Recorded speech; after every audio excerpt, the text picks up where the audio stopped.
আসসালামু আলাইকুম রহমতুল্লাহ। একটা যুবক, ইমানদার যুবক এবং জাদুকর কিংবা এমন নিকৃষ্ট রাজা যিনি আল্লাহ দাবি করে, আজকে এমন একটি গর্তবাসী এরকম কয়েকটা লোক আছে যারা ইসলামের জন্য বাধা হয়ে দাঁড়িয়েছিল। আজকে এমন একটা ঘটনা বলতে যাচ্ছি যে একজন বালক আল্লাহর কুদরতে কতটা ইমানদার হয়েছিল। আজকের এই এপিসোডটা থাকছে একজন ইমানদার ব্যক্তিকে নিয়ে। আপনারা সম্পূর্ণ এপিসোডটি দেখবেন। প্রিয় দর্শক, হাদিসের ভিতরে আসছে বহুদিন পূর্বে এক জায়গায় একটা রাজা ছিল। রাজার একটা জাদুকর ছিল। সেই জাদুকর যখন বৃদ্ধ হয়ে যায়, বয়স হয়ে যায়, অনেক বয়স হয়ে যায় আর কি। তো সে সময় বয়স হয়ে যাওয়ার পরে রাজাকে প্রস্তাব দেয় যে রাজা মশাই, আমি তো অনেক বৃদ্ধ হয়ে গিয়েছি, তো আমি কখন মারা যাব তার কোনো ঠিক ঠিকানা নাই। সো আপনি আমার জন্য একটা জাদু শিক্ষা বিদ্যা তাদেরকে দিব, সেজন্য একজন বালককে পাঠান বা কি একটা ছেলেকে পাঠান। যখন রাজা একটা ছেলেকে পাঠিয়ে দেয় তার কাছে এবং সেই ছেলে তার কাছে যায়, তাকে সে জাদুবিদ্যা শিক্ষাদান দেওয়া শুরু করে দেয়। জাদুবিদ্যা যেই ব্যক্তি শিখায় সেই বৃদ্ধ লোকের বাড়িতে যাইতে, সেখানে যাইতে একটা রাস্তা দিয়ে যাইতে হতো, যাতায়াত করতে হতো। সেখানে যাইতে একটা দরবেশ কিংবা সন্ন্যাসীর একটা জায়গা ছিল, আস্তানা ছিল। তো তিনি ওখানে যাওয়ার পথে দেখতেন যে ওই দরবেশ ওখানে থাকতো, আল্লাহর বাণীগুলো তিনি বলতো। তো ওখানে বসে বসে সেই বালকটি ওই কথা শুনতো। তো একদিন হঠাৎ করে দেরি হয়ে গেছে, সেখানে ওই জাদুকরের কাছে আবার সেই বালকটি গেছে জাদুবিদ্যা শিক্ষা করার জন্য। এখন ওই জাদুবিদ্যা যিনি শিখায় সেই ব্যক্তি, ওই জাদুকর তাকে বলছে, তোর এত দেরি হলো কেন? তখন তাকে সে প্রহার করছে, অনেক মেরেছে। এবার এমন এসেছে যে সেই ব্যক্তি যখন এভাবে প্রহার করে, তখন সেই ছেলেটি ওই যে দরবেশের কাছে, সন্ন্যাসীর কাছে এসে বলে যে আমি যখন আপনার কাছে এই কথাটা শুনতে শুনতে আমার লেট হয়ে যায়, দেরি হয়ে যায়, তখন ওই জাদুকরের কাছে গেলে আমাকে প্রহার করে। এই কথাটা শুনে সন্ন্যাসী বা দরবেশ বলল, দেখো, তুমি যদি সেই জাদুকরকে ভয় করো তাহলে তুমি এই কাজটা করবা। সেই কাজটা হলো কি, তুমি যখন সেই দরবেশ তোমাকে প্রহার করতে লাগবে, তুমি বলবে আমার পরিবার থেকে আসতে বা বিলম্ব করেছে, আমাকে পরিবার থেকে আমাকে দিয়ে পাঠাতে বিলম্ব করিয়েছে, এটা বলবা। আর যখন তোমার পরিবারে তোমাকে প্রহার করবে যে তোমার এত দেরি হচ্ছে কেন, তখন তুমি বলবে যে জাদুকর আমাকে ছুটি দিতে বিলম্ব করেছে। এই কথাটা তাকে শিখিয়ে দিল। এমন একটা দিন হঠাৎ করে সেই বালকটি আবার যাইতেছিল, হঠাৎ করে একটা রাস্তায় অনেক বিশাল একটা প্রাণী, অনেক বড় অনেক বড় একটা প্রাণী সেখানে রয়েছে। হঠাৎ করে সেই ব্যক্তি চিন্তা করলো এখানে একটা পরীক্ষা করা যাক যে এই জাদুকরই সত্য কিনা এই সন্ন্যাসীর যে আল্লাহ আল্লাহ এই সমস্ত বাণীগুলো বলে ইনি সত্য। তে হঠাৎ করে একটা ঢেল হাতে নিয়ে আল্লাহর কাছে বলছে, হ্যাঁ আল্লাহ, যদি এই জাদুকরের কার্যকলাপগুলো সত্য যদি হয়, তাহলে এই যে পাথর আছে আর তোমার যদি সেই সন্ন্যাসীর কার্যকলাপ যদি সত্য যদি হয়, তাহলে তুমি এই পাথরটা যখনই প্রাণী গায়ে মারবো, সঙ্গে সঙ্গে প্রাণীটা যেন মারা যায়। সে যেই কাজ সেটাই করে ফেললো। এবার সেই পাথরটা ছুঁড়ে মারলো সে পানির দিকে, সঙ্গে সঙ্গে লাগার সঙ্গে সঙ্গে প্রাণীটি মারা গেল। সুবহানাল্লাহ, এটা আল্লাহর একটা কুদরতি ছিল। এবার ওই যে সময় শিশুটি এটা দেখলো, অবাক হয়ে গেল। এবার সেই সন্ন্যাসীর কাছে, দরবেশের কাছে আবার গেল। এবার যাওয়ার পরে বলল যে দেখেন, আমি এরকম ঘটনা আমার সাথে হয়েছে, আমি এগুলো করেছি। তখন সেই সন্ন্যাসী দরবেশ শুনে অবাক, বলছে তুমি আমার থেকে অনেক শ্রেষ্ঠ, আমার থেকে অনেক উপরে উঠে গিয়েছো। এখনই তোমার সামনে অনেক পরীক্ষা আসবে, অনেক পরীক্ষা, তোমাকে অনেক বিপদ থেকে তোমাকে উদ্ধার হতে হবে, কিন্তু ভুলেও আমার নামটি মুখে নেওয়া যাবে না।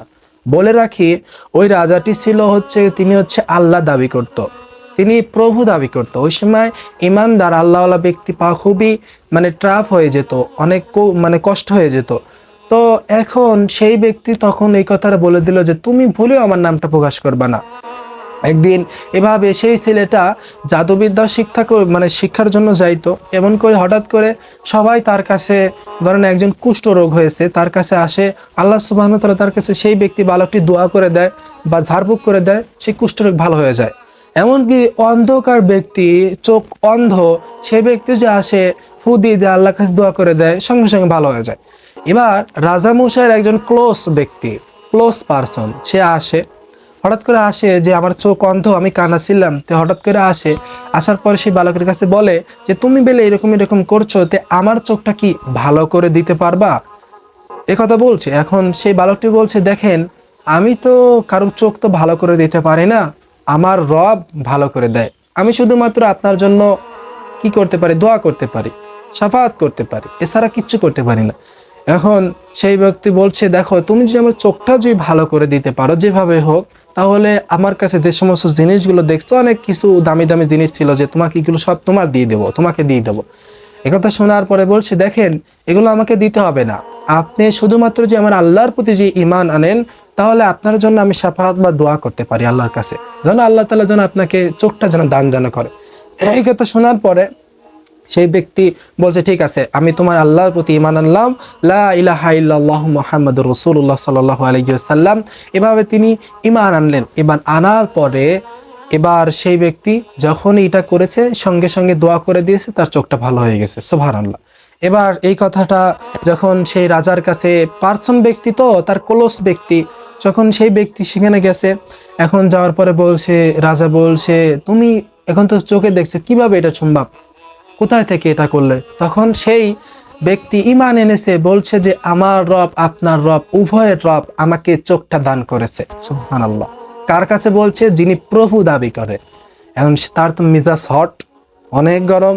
এবার তাকে বলছে যে তুমি এসব কি বলছো আবোল তাবোল, তোমার রব আমার রব তো আমি, তোমার রব তো আমি, তুমি এসব কি বলছো? তখন বলছে, না, আপনার রব আর উভয় আমার রব একজন আল্লাহ, তিনি আমাকে আরোগ্য দান করেছে।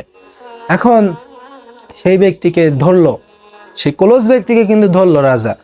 এবার ধরার পরে তাকে বেঁধে ফেললো, তাকে প্রহার করা শুরু করলো। অবশেষে সে মুখ ফুসকে বের করে দিল যে অমুক বালকের কাছে গিয়ে এই ঘটনা ঘটেছে। বালককে আনা হলো।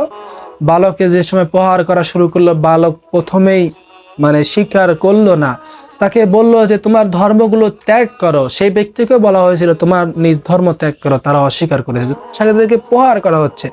এক পর্যায়ে বালকটিও মানে বলে ফেলে যে অমন একটা দরবেশ আছে, সন্ন্যাসী, তার কাছ থেকে আমরা শিখেছি। ফার্স্টেই বলেছিল যে কখনো তোমার বিপদ আসবে, পরীক্ষা আসবে, নামটা বলবা না। এখন ওই নামটা বলে ফেলেছে, এখন কি করা যায়? এখন হচ্ছে তাকে ডেকে আনলো। এখন ডাকার পরে সেই সন্ন্যাসীকে, দরবেশকে ডেকে আনার পরে বলল যে আপনার ধর্ম বা আপনার ধর্মটাকে আপনি ত্যাগ করুন।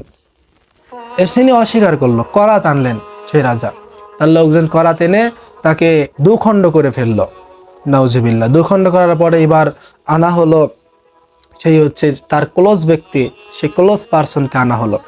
এবার যখন আনলেন, তাকেও যে সময় বলা হলো, সে সেই ধর্ম ত্যাগ করলো না, তাকেও সেভাবে করাতে দ্বিখণ্ড করা হলো। এখন বাসে সেই বালকটি, তাদের লোকদেরকে বলা হলো তোমরা উঁচু পাহাড়ে চলে যাও, যেখান থেকে উঁচু পাহাড়ে যখন উঠবে তখন তাকে বলবে তোর ধর্ম ত্যাগ কর, যদি সে অস্বীকার করে তাহলে সঙ্গে সঙ্গে তাকে ফেলে দিবে সেখান থেকে। যেই কথা সেই কাজ, সেখানে নিয়ে গেছে। এবার নিয়ে যাওয়ার পরে এমন একটা ঘটনা ঘটেছে, সেই বালকটি সঙ্গে সঙ্গে আল্লাহর কাছে দোয়া করেছে, হে আল্লাহ, আপনি যেইভাবে হোক যা এদের থেকে আমাকে রক্ষা করুন। আল্লাহ তাআলা সঙ্গে সঙ্গে তার দোয়াটা কবুল করে নিয়েছে। এবার যে সময় উঁচু স্থানে উঠেছে, পাহাড়টা কম্পিত হয়েছে, কম্পিত হয়ে সেই লোকজন সবাই ছুঁড়ে ছুঁড়ে নিচে পড়ে সবাই মারা গেছে, বালকটি বেঁচে গেছে। এবার আবার যখন রাজার কাছে সেই বালকটি একা চলে এসছে, এবার রাজা বলছে, কি ব্যাপার, তোমার যে লোক, তোমার সাথে যে সমস্ত লোক দিলেন তারা কই, তুমি কেন আসছো? বলছে তারা মারা গেছে। এবার তাকে আবার বেঁধে ফেললো। এবার আরো লোকজন নিয়োগ করলো যে এই ছেলেটাকে, এই বালকটাকে নদীর মাঝখানে নৌকাতে নিয়ে যাবে। যখন তাকে বলবে তোমার ধর্ম ত্যাগ করো, যদি সে ধর্ম যদি তার নিজ ধর্ম যদি না ত্যাগ করে, সঙ্গে সঙ্গে তাকে হচ্ছে তোমরা নৌকা থেকে পানিতে ফেলে দিবে, যাতে মারা যেতে যায়। এবার সেই ব্যক্তিকে আবার যে সেই বালককে তারা নিয়ে গেল নদীর মাঝখানে। এবার আল্লাহর কাছে ওই একই দোয়া করলো, হে আল্লাহ, আপনি যেভাবে হোক আমাকে এখান থেকে, তাদের থেকে রক্ষা করুন। এবার নৌকাটি কাত হয়ে তারা পড়ে গেল, তারা হাবুডাবু খেয়ে মারা গেল এবং বালকটি বেঁচে গেল। এবার সে রাজামশাইয়ের কাছে যখন আসলো, রাজামশাই এবার দেখে অবাক। ওই বালকটি বলছে, দেখুন আপনি কখনোই আমাকে মারতে পারবেন না, যত কেনার চেষ্টা করেন, কিন্তু একটা কাজ করলে আপনি আমাকে মারতে পারবেন। তখন রাজা বলছে কি কাজ? বলছে যে তখন দেখুন খেজুর গাছ ছিল, খেজুরের লাকড়ির উপর আপনি আমাকে রাখবেন, সেই খেজুরের এই কাঠের উপর আপনি আমাকে রাখবেন এবং তীর ধনুক দিয়ে আপনি আমাকে মারবেন, তাহলে আল্লাহু আকবার বলে মারবেন, তাহলে আমি মারা যাব। এই কথাটা শোনার পরে যে হলো ঠিক আছে, কিন্তু বালকটির ছিল যে অনেক বড় মাঠে সেখানে মানুষ থাকবে তার মধ্যে। এই কথাটা যখন হলো, এক বড় বিগ মাঠ, সেই বিগ প্লেস, বিগ জায়গা, সেখানে সেই মানে জায়গা করে দেওয়া হলো এবং অনেক মানুষ জড়া হলো এটা দেখার জন্য। এবং লোকজন যখন জড়ো হলো তখন চিন্তা করেন যে কালেমার দাওয়াত কিন্তু এখানে কিন্তু প্রচার করার জন্য শিশুটি কিন্তু এই কাজটা করছে। এরপরে আল্লাহু আকবার বলে আল্লাহর নামটি বলে তীর নিক্ষেপ করলো, তার চোখ দিয়ে বের হয়ে সে ধরলো, সঙ্গে সঙ্গে বাচ্চাটি মারা গেল, বালকটি মারা গেল। এবং সমস্ত মানুষ এটা দেখে আল্লাহর প্রতি ঈমান আনলেন। সুবহানাল্লাহ। ছিল একজন, তিনজন হলো, তিনজন থেকে এখন সারা তার যত মানুষ আছে সারা সেই ক্রান্তিতে বা সেই জায়গাতে সমস্ত মানুষ ঈমান আনলো। এবার রাজার কাছে খবর আসলো যে আপনি যেটা ভেবেছিলেন যে সমস্ত মানুষ ঈমান আনবে, সে আল্লাহর প্রতি আপনাকে প্রভু মানবে না, এবার সেটাই হয়েছে, সবাই ঈমান এনে ফেলেছে। রাজার তো অনেক রাগ হলো। এবার সেই প্রভু দাবি করা নিকৃষ্ট রাজা তিনি কি করলো, রাস্তার চৌরাস্তার মোড়ে মোড়ে খাদল করলো, সেখানে আগুন জ্বালায়া দিল, অগ্নি জ্বালায়া দিল। এবার সবাইকে বলল, যেই ব্যক্তি সবাইকে ডেকে আনো যে যারাই এই ধর্ম ত্যাগ করবে না তাদেরকে আগুনে নিক্ষেপ করো। সূরা বুরুজে এই ঘটনার ইঙ্গিত দেওয়া হয়েছে, তারা কতটা নিকৃষ্ট কাজ করেছিল। দেখেন ঈমান এত শক্ত। এবার প্রথমত একটা রমণী আর একটা ছেলে, তার মা এবং আসছে, সেই মাটা সঙ্গে সঙ্গে ঝাঁপ দিতে লাগছে। সেই ছেলেটি বলছে, মা আপনি সবুর করুন, আপনি সঠিক পথেই আছেন। এটা দেখেন ইমানদারের দেখেন যুবকের বৈশিষ্ট্য এগুলো। এই ঘটনাতে আমাদের কিন্তু অনেক শিক্ষা আছে। দেখেন কিয়ামত পর্যন্ত এরকম অসংখ্য ব্যক্তি আসবে যারা ইসলামের বিরোধিতা করবে, মানুষকে ইসলাম থেকে বিরত রাখার ট্রাই করবে, কিন্তু ইসলামকে আমাকে আঁকড়ে ধরতে হবে সেই যুবকের মতো, জীবন দিয়ে হলেও আপনাকে অবশ্যই ইসলামকে মেনটেন করতে হবে। এখান থেকে ঘটনা থেকে একটা শিক্ষা আছে যে প্রত্যেকটা প্রত্যেকটা সন্তানই মার পেটে থেকে যে সময় যে ধর্মই অবলম্বী না হয় সে মুসলমান হয়ে আসে। হাদিসের ভিতরে এই কথাটাই আসছে। এবং এখানে শিক্ষা হলো, দেখেন আল্লাহর উপর সর্ব অবস্থায় ভরসা করতে হবে। আল্লাহকে যেটাই হোক, কোনো ব্যক্তি শিফা দান করতে পারে না। আপনি কারোর ডাক্তারের কাছে যাবেন, ওষুধ আপনাকে শিফা দান করতে পারে না। আল্লাহ তাআলা আপনাকে যখন শিফা দান করবে, আল্লাহ তাআলা আপনাকে যখন আরোগ্য দান করবে, ওই ওষুধটা আপনি শুধুমাত্র ওসিলা, আপনি ওটার দ্বারাই কাজ হয়ে যাবে। সুবহানাল্লাহ।